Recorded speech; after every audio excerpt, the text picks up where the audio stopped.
Mintieron y usaron documentos falsos para conseguir la entrevista con mi madre. Hicieron afirmaciones escabrosas y falsas sobre la familia real, lo que se aprovechó de sus miedos y alimentó su paranoia. La familia real intentó ocultar los pensamientos más íntimos de la princesa Diana, pero la verdad ha trascendido los muros del palacio.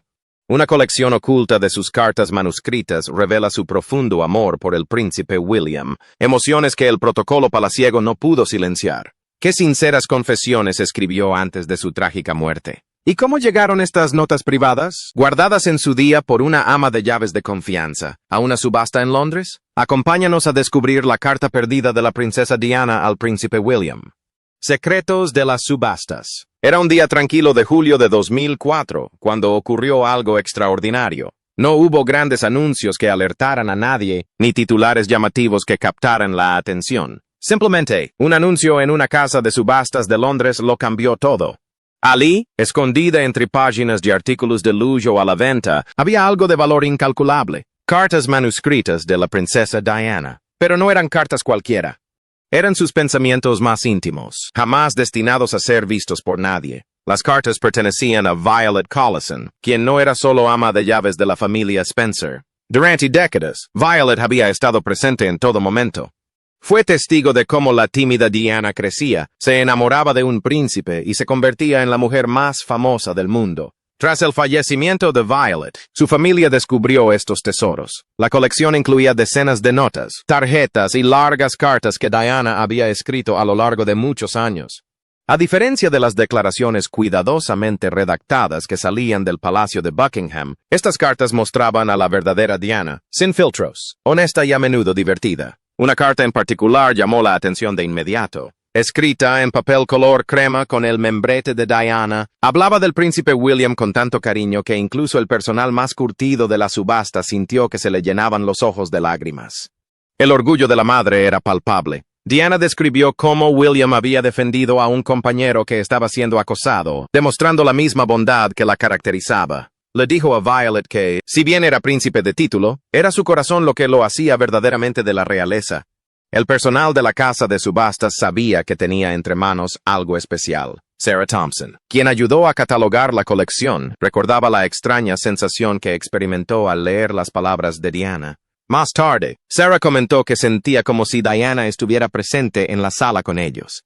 Su letra se volvía más grande y desordenada cuando estaba emocionada, y cada trazo parecía reflejar sus emociones. Entre la colección se encontraba una carta fechada el 8 de julio de 1981, apenas unas semanas antes de la boda real de Diana con el príncipe Carlos. El mundo recuerda haberla visto con aquel famoso vestido de 7,5 metros de cola, luciendo como una princesa de cuento de hadas. Pero su carta contaba una historia diferente. Detrás de la sonrisa perfecta se escondía una joven atrapada en un torbellino. Diana escribía sobre las últimas pruebas del vestido, interminables listas de invitados a la boda, a los que nunca había conocido, y normas de protocolo real que la hacían perder la cabeza. A pesar del caos, bromeó diciendo que todos se apresuraban a ultimar los detalles, mientras que la novia permanecía tranquila y serena. Ese pequeño comentario demostró lo que hacía especial a Diana. Su capacidad para encontrar el humor incluso en los momentos más caóticos. Tenía solo 19 años. Estaba a punto de casarse con un miembro de la familia más famosa del mundo, con miles de millones de personas observándola, y aún así era capaz de reírse de ello. Con el paso de los años, sus cartas cambiaron. Los garabatos entusiastas de una joven recién casada dieron paso a reflexiones más serias. Diana escribió sobre su frustración con la vida en el palacio, su preocupación por criar hijos bajo la mirada pública y, sobre todo, su profundo amor por William y Harry. La casa de subastas esperaba que las cartas se vendieran por unos pocos miles de libras. Se equivocaron. Coleccionistas, museos e incluso algunos amigos de Diana se enfrascaron en una guerra de pujas. El precio final dejó a todos atónitos, más de 20,000 libras por una sola carta, en la que Diana describía el primer día de colegio de William. Lo que hizo que estas cartas valieran tanto no fue solo que Diana las escribiera, sino que revelaban su verdadera personalidad. En un mundo donde cada palabra que pronunciaba en público era analizada, y a menudo tergiversada, estos pensamientos privados eran pura Diana. Los expertos en la realeza que estudiaron las cartas descubrieron algo interesante. Diana solía escribir a altas horas de la noche, cuando el palacio estaba en silencio y podía estar a solas con sus pensamientos. Para sus cartas más sinceras, utilizaba su papelería personal, en lugar del papel oficial del palacio, como si quisiera distanciarse de su verdadera personalidad y de su papel real. Para quienes seguían la vida de Diana, estas cartas eran como encontrar las piezas que faltaban de un rompecabezas. Llenaban los vacíos de su historia que las entrevistas en revistas y las apariciones en televisión jamás podrían llenar. Mostraban a una madre decidida a criar hijos que comprendieran el mundo real más allá de los muros del palacio. Las cartas de Diana revelaban sus pensamientos más íntimos. Pero, ¿qué medidas sorprendentes tomó para proteger a sus hijos de la intensa presión de la atención mediática real? La devoción de una madre. Si bien el mundo veía a la princesa Diana como un ícono de la realeza ataviada con vestidos de diseñador, sus cartas manuscritas revelaban a una persona completamente diferente. Una madre que rompería cualquier regla para proteger a sus hijos. Diana no solo amaba a William y Harry, sino que construyó un escudo a su alrededor contra la tormenta de la vida real con la que ella misma había lidiado. Diana sabía lo solitaria que podía ser la vida en el palacio, y se negó a que William y Harry crecieran de la misma manera. Les daba abrazos, les contaba cuentos antes de dormir y les mostraba cómo era la vida más allá de los muros reales. A menudo cambiaba sus planes para evitar a los fotógrafos, guiándose por su mapa mental de los rincones tranquilos de Londres. Sus cartas revelaban este instinto protector tan feroz. En una de ellas, faltó a un evento importante para asistir a la visita de William. Los funcionarios del palacio se enfurecieron, pero Diana se mantuvo firme. Estar al lado de su hijo era más importante que cualquier deber real.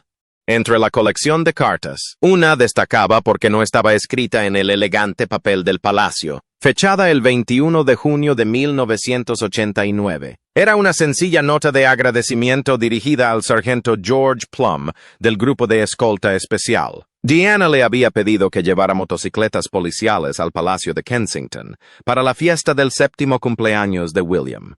La carta mostraba cómo Diana creaba momentos mágicos de infancia incluso dentro de los muros del palacio. William se había enamorado de las motocicletas tras ver las escoltas policiales que seguían a la familia real. La mayoría de las madres de la realeza simplemente habrían encargado una costosa moto de juguete, pero no Diana.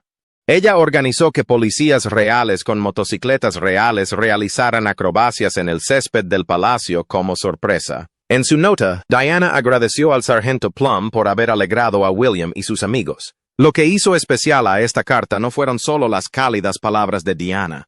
Eran las 3 firmas al pie. Junto a la elegante caligrafía de Diana estaban las firmas temblorosas de los pequeños William y Harry. Diana se había sentado con sus hijos y les había enseñado la importancia de dar las gracias, como haría cualquier madre. Antiguos miembros del personal real comentaron posteriormente lo inusual que era esto. Normalmente, los hijos de la realeza recibían notas de agradecimiento escritas por el personal. Diana insistió en que sus hijos aprendieran a valorar la gratitud de primera mano. Quería que comprendieran que ser de la realeza no los hacía superiores a los demás. Les otorgaba una mayor responsabilidad de ser amables. La protección de Diana iba más allá de la seguridad física. Le preocupaba constantemente cómo la fama afectaría mentalmente a sus hijos. Las niñeras del palacio contaban que encontraban a Diana sentada en el suelo de la habitación infantil a altas horas de la noche, revisando las tareas escolares de William y los dibujos de Harry. Quería saber qué estaban aprendiendo, qué los hacía felices y qué les preocupaba. Cuando William empezó el colegio, Diana tomó una decisión audaz que sorprendió a la reina. En lugar de enviarlo a un internado a los 8 años, como dictaba la tradición real, optó por un colegio diurno cerca del Palacio de Kensington. Esto significaba que William podía volver a casa todas las tardes en lugar de pasar meses lejos de su familia. Cuando los asesores del palacio se opusieron, Diana supuestamente dijo que él necesitaba a su madre, no solo su título. El ex guardaespaldas de Diana, Kenworth, reveló cómo ella creó un código secreto con sus hijos. Si se sentían abrumados en eventos públicos, se tocaban la oreja o la nariz, señales que solo Diana entendía. Enseguida encontraba una excusa para llevarlos a algún lugar tranquilo o para dar por terminado el evento antes de tiempo. Para los cumpleaños de William, Diana instauró una tradición completamente ajena a la vida real. Invitaba a sus amigos del colegio a pasar la noche en el Palacio de Kensington. Transformó los salones de recepción formales en fortalezas hechas con mantas y trajo pizza en lugar de las comidas elegantes que se servían habitualmente. El personal del palacio se quedó atónito al ver a la propia Diana en pijama participando en peleas de almohadas. Muchos años después, cuando el príncipe William ya era padre, los observadores de la realeza notaron cómo había adoptado muchos de los métodos de crianza de Diana. Él lleva personalmente a sus hijos al colegio, organiza encuentros con familias ajenas a la realeza e insiste en que les cuenten cuentos antes de dormir. Todas lecciones aprendidas de una madre cuya devoción iba mucho más allá de lo que permitía el protocolo palaciego. Diana no solo firmaba sus cartas con amor, vivía esas palabras cada día, construyendo una base de amor y normalidad que sustentaría a sus hijos mucho después de su partida. Diana hizo todo lo posible por proteger a sus hijos del peso de la vida real, pero ¿cómo logró romper siglos de tradición y reescribir por completo las reglas de la crianza de los hijos en la realeza? Rompiendo tradiciones reales. El 21 de junio de 1982, el mundo celebró el nacimiento del primer hijo de la princesa Diana, el príncipe William. Detrás de los anuncios del palacio y las salvas de cañón ceremoniales, algo extraordinario estaba sucediendo que cambiaría para siempre la forma en que se criaban los niños de la realeza. Con tan solo 20 años, Diana estaba iniciando discretamente una revolución en la crianza que conmocionó a la monarquía hasta sus cimientos. Durante siglos, los bebés de la realeza vivieron bajo reglas estrictas. Rara vez veían a sus padres, pasaban la mayor parte del tiempo con niñeras y aprendían normas de comportamiento formales incluso antes de poder caminar. Tradicionalmente, las madres de la realeza se retiraban de sus funciones públicas tras dar a luz, retomando rápidamente sus deberes públicos mientras el personal se encargaba de la compleja tarea de criar a los niños. Diana rompió con esta antigua regla desde el primer día. Cuando las enfermeras intentaron llevar al recién nacido William a la guardería real, ubicada en otra ala del palacio, Diana se negó. Insistió en que su cuna permaneciera en su dormitorio, justo al lado de su cama. El personal del palacio estaba horrorizado. Las reinas y las princesas simplemente no tenían bebés en sus habitaciones como la gente común, pero Diana se mantuvo firme. Se había criado en una familia aristocrática, donde a menudo enviaban a los niños a internados y los mantenían alejados de sus familias. De pequeña, había sentido profundamente esa frialdad. Ahora, como madre, estaba decidida a que su hijo siempre sintiera calidez y cercanía. Quizás lo más sorprendente para los observadores de la realeza fue la decisión de Diana de amamantar a William ella misma. Durante generaciones, las madres de la realeza habían contratado nodrizas para alimentar a sus bebés. Según se cuenta, la reina madre calificó la elección de Diana de innecesaria y común. Diana ignoró las críticas, convencida de que ese tiempo con su hijo era demasiado valioso como para perdérselo. Cuando llegó el momento de nombrar al futuro rey, Diana ignoró la tradición real y eligió a William simplemente porque le gustaba, sin consultar al monarca. Fue una decisión audaz que reflejó su independencia en la maternidad. Semanas después, cuando el príncipe Carlos planeó un viaje a Australia, Diana se negó a dejar al pequeño William en casa. O él la acompañaba, o ella no iría. Los funcionarios del palacio cedieron. Incluso llevó a William en brazos por la pista del aeropuerto, rompiendo de nuevo el protocolo. Más tarde, lo matriculó en una guardería normal, convirtiéndolo en el primer niño de la realeza en aprender y jugar junto a niños de familias comunes. La insistencia de Diana en llevar y recoger a los niños del colegio les pareció extraña a los funcionarios del palacio, quienes se ofrecieron a enviar personal en su lugar. Lo que no entendían era que Diana atesoraba esos momentos cotidianos. Quería saber cómo le había ido el día a William directamente de él, no a través del informe de la niñera esa misma noche. En casa, Diana creó nuevas tradiciones familiares. La hora del baño se convirtió en un asunto ruidoso y lleno de salpicaduras que ella misma se encargaba, terminando a menudo tan mojada como los niños. Cuando William o Harry enfermaban, el personal encontraba a Diana durmiendo en el suelo junto a sus camas, rompiendo la regla no escrita de que los padres reales mantuvieran la distancia, incluso durante la enfermedad. Las vacaciones también cambiaron. En lugar de enviar a sus hijos a grandes fincas familiares con niñeras, Diana los llevaba ella misma a vivir aventuras. Les enseñó a construir castillos de arena en playas públicas, hacía cola con ellos en los parques de atracciones y les dejaba comer helado que se les derretía en la ropa. Pequeñas libertades de las que ningún niño de la realeza había disfrutado antes. Quizás lo más revolucionario fue el enfoque de Diana respecto a la disciplina. Tradicionalmente, los hijos de la realeza debían ser vistos pero no oídos, y se esperaba que se comportaran a la perfección en todo momento. Diana, en cambio, permitió que sus hijos expresaran sus sentimientos, incluso cuando estos eran desordenados. El personal del palacio quedó atónito cuando dejó que William tuviera una rabieta en lugar de regañarlo de inmediato. Se arrodillaba a su altura, escuchaba sus frustraciones y le ayudaba a comprender sus emociones. Técnicas de crianza consideradas sorprendentemente modernas para un miembro de la realeza. Para cuando Harry nació en 1984, Diana ya había transformado el concepto de madre real. Sus hijos sabían lo que las generaciones anteriores de niños de la realeza desconocían. La sensación de ser arropados por su madre cada noche, el sonido de su voz leyéndoles cuentos antes de dormir y la certeza de que, más allá de los títulos, eran amados por quienes eran. Diana no solo educó a los príncipes de manera diferente, cambió para siempre la definición de la infancia real.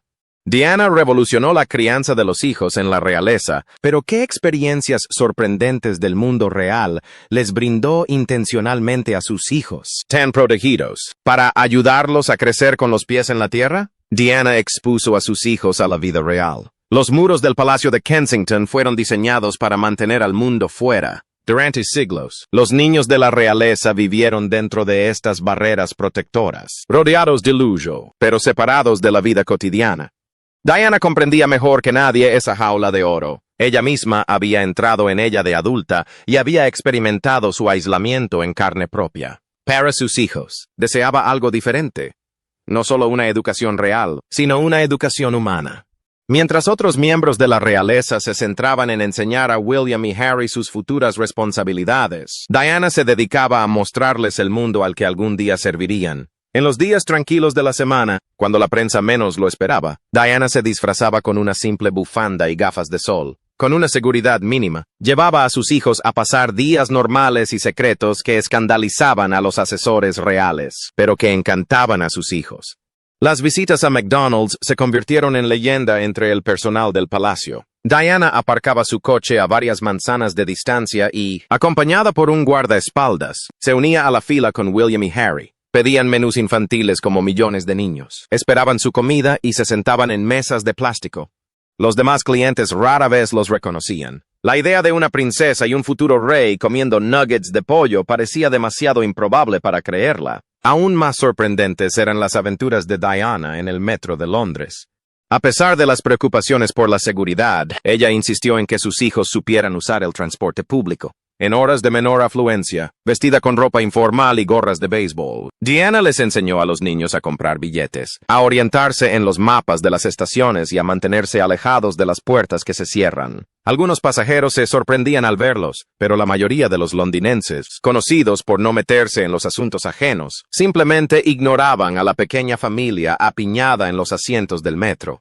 Durante un memorable viaje en metro, el tren se detuvo entre estaciones debido a una falla en la señalización. Durante 20 minutos, William y Harry vivieron una experiencia que pocos miembros de la realeza han vivido. Estar atrapados en un vagón caluroso y abarrotado con pasajeros frustrados. Diana aprovechó este retraso inesperado para susurrar valiosas lecciones sobre la paciencia y la importancia de compartir el espacio con quienes estaban cansados tras largas jornadas laborales.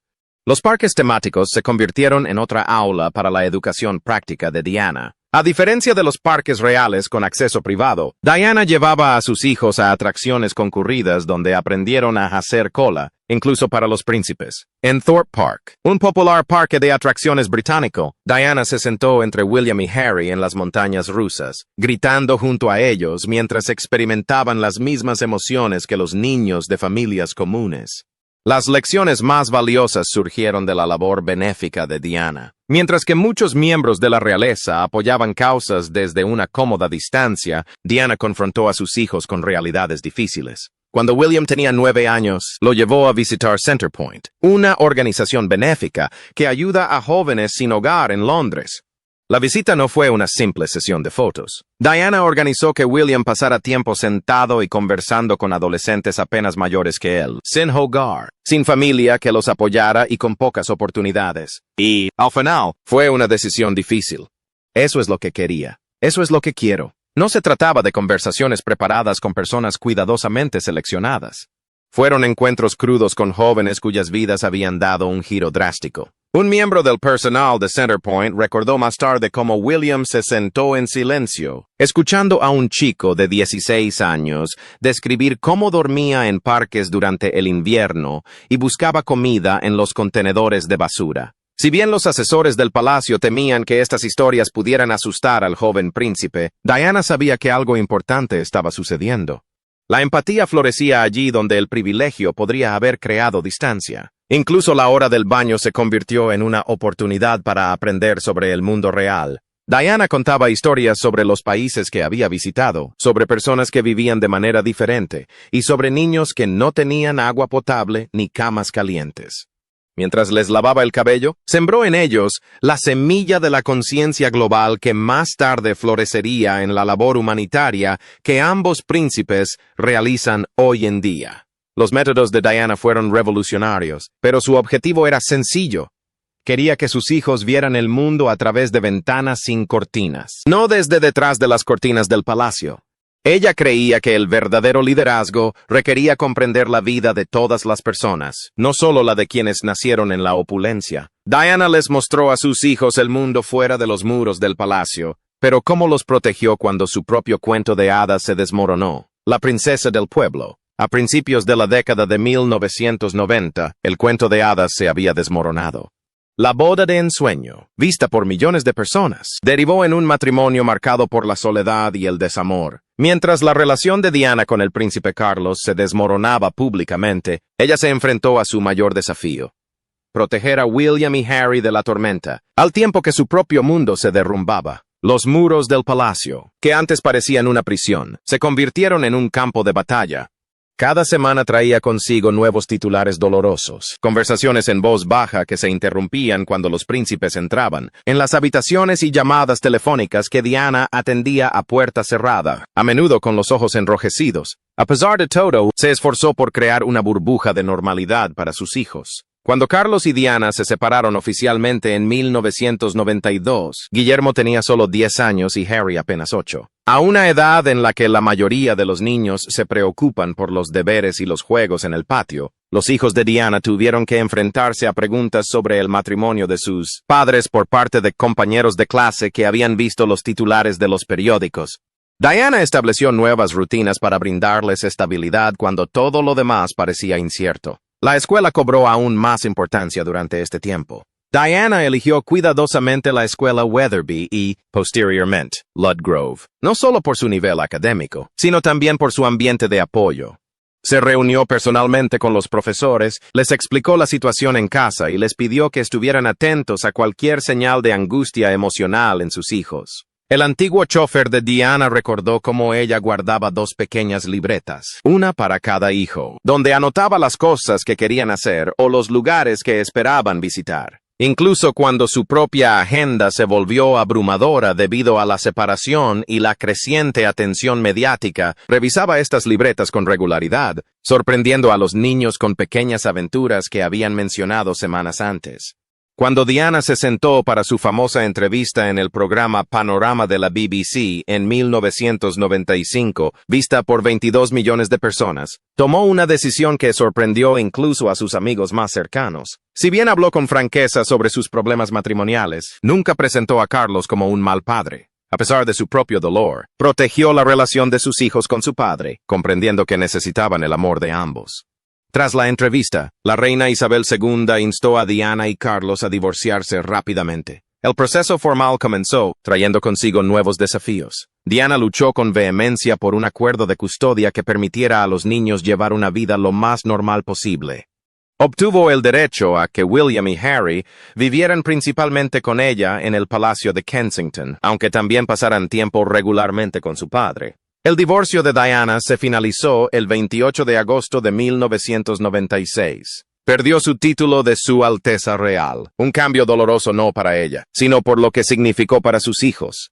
El protocolo real exigía que algún día tuviera que hacer una reverencia a William y Harry. Al verla dolida, William, de 14 años, le prometió devolverle su título cuando se convirtiera en rey. Sin estatus real, la seguridad de Diana se vio reducida.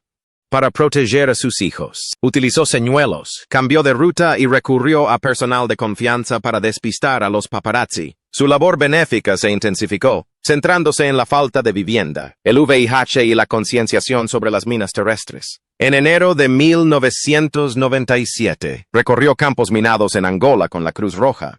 Antes del viaje, dejó cartas para William y Harry, expresando orgullo y esperanza por su futuro. En sus últimos meses, creó una red de mentores para sus hijos, guías que compartían sus valores y podían apoyarlos más allá del mundo de la realeza. El 31 de agosto de 1997, la vida de Diana terminó trágicamente en París.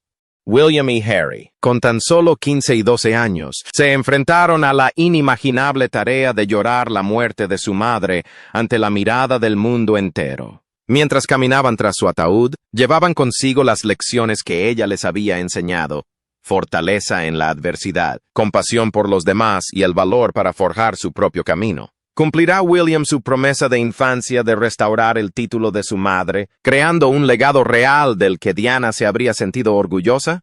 ¿Qué tan diferente sería la monarquía hoy si Diana hubiera vivido para guiar a William y Harry a través de sus desafíos adultos y responsabilidades reales? Comparte tus opiniones con nosotros en la sección de comentarios. Recuerda darle a me gusta, compartir y suscribirte para ver más contenido. Además, haz clic en el siguiente video que aparece en tu pantalla. Te encantará.